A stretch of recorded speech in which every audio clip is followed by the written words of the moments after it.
name is Athena, and today we're doing part 2 of my August wrap-up, which will include a lot of some graphic novels and manga that I read this month.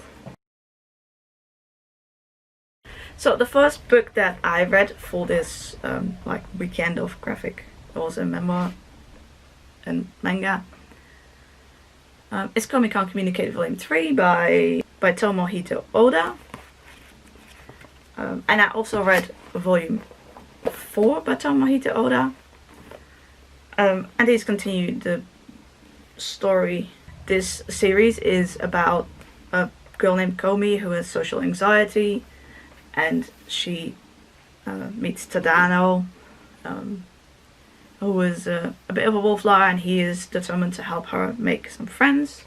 And so in this book, summer has begun, so they're doing summery stuff, and well, this book continues that, and then they go back to school. And well, to be honest, it's been a while since I read these, so I can't remember what happens in which one, but I found them enjoyable.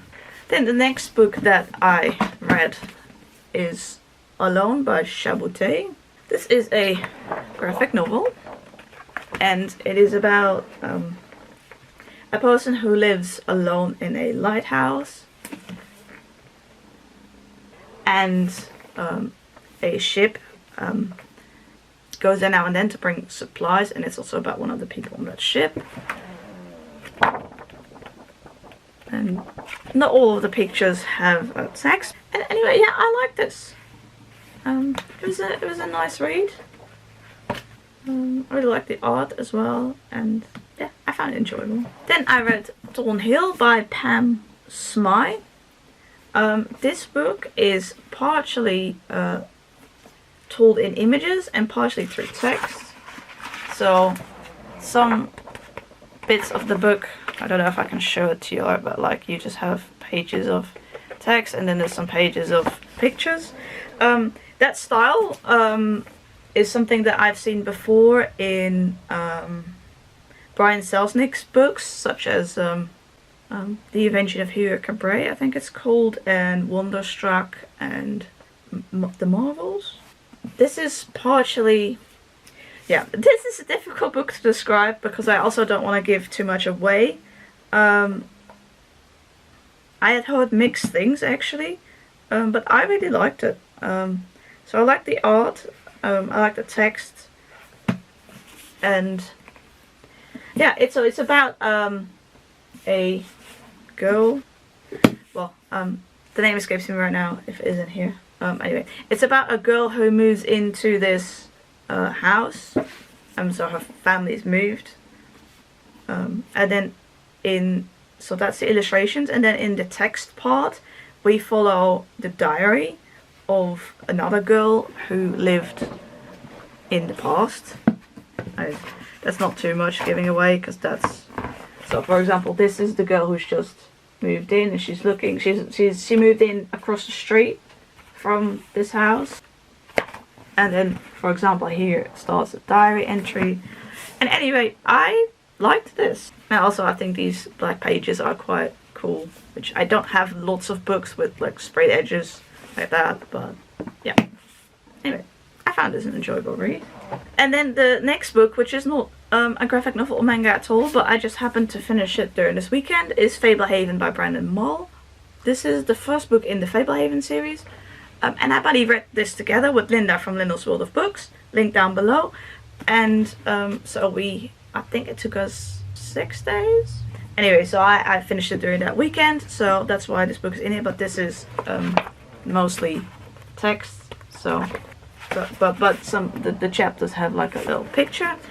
Anyway, so this is a middle grade book. It's fantasy, and it's about these two children, Seth and Kendra, and they have to stay with their grandfather for a while, but their grandfather is actually the caretaker of Fablehaven. It says here on the back. So and Fablehaven contains lots of interesting creatures, and so they have to stay in that house for a while, and they gradually discover more of what's going on. And it's kind of magical and whimsical, like middle grade fantasy can be, and I really enjoyed it. Linda did as well.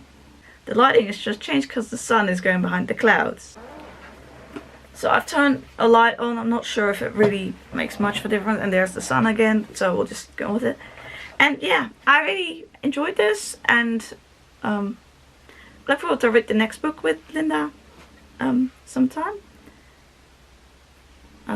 There was one thing that happened in the very beginning of the book that I thought was unnecessary, but like it had no bearing on the story in any way whatsoever. So it is really very minor in comparison to the rest of the book, but it just, there was no need for it. So really that was my only, like, the thing I like less about it. But yeah, I like this one a lot.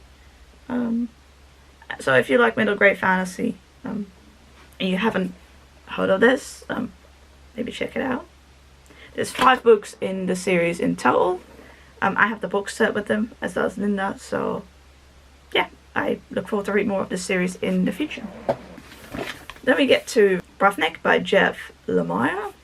Here's the back, and yeah, I need to take these notes out, but the thing is, this book didn't have page numbers, so I needed a little bit of help to count how many pages I'd read once I finished this.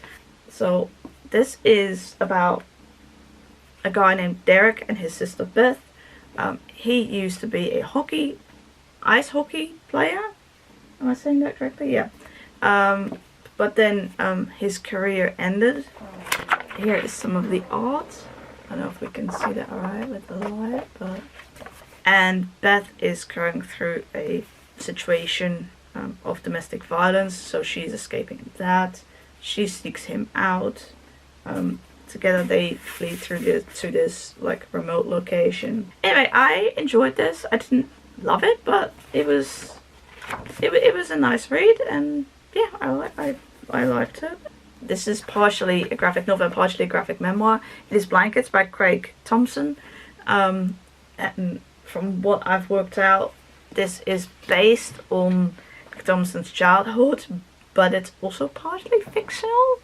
Well, it says here, I don't know if you can read that. And there's another tray. So yeah, this book is quite long, and it has, in my opinion, nice art. It is about Craig growing up, his relationships with his younger brother. His parents are religious. I can't remember now exactly what, like, I think it's Christian, but I know there's various different, like, branches of that kind of thing, and it's been a while, so I can't remember exactly the exact details, and also I don't know a lot about it myself. So, but yeah, I like this, and I found it. And the last graphic novel I read this month is The Less Than Epic Adventures of TJ and Amal by E.K. Weaver.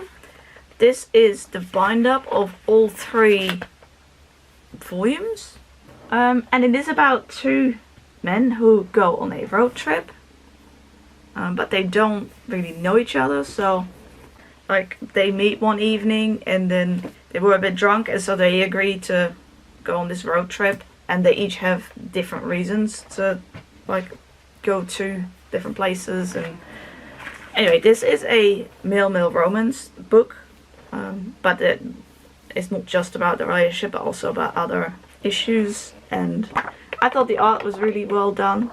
I really liked this. The art's really nice. It's a really sweet story. I will say, I don't know how to put this nicely, but like, don't let your young kids read this, basically. It's definitely a read for adults. But I thought it was really, yeah, really nice. I really liked. Alright, and that wraps up part 2.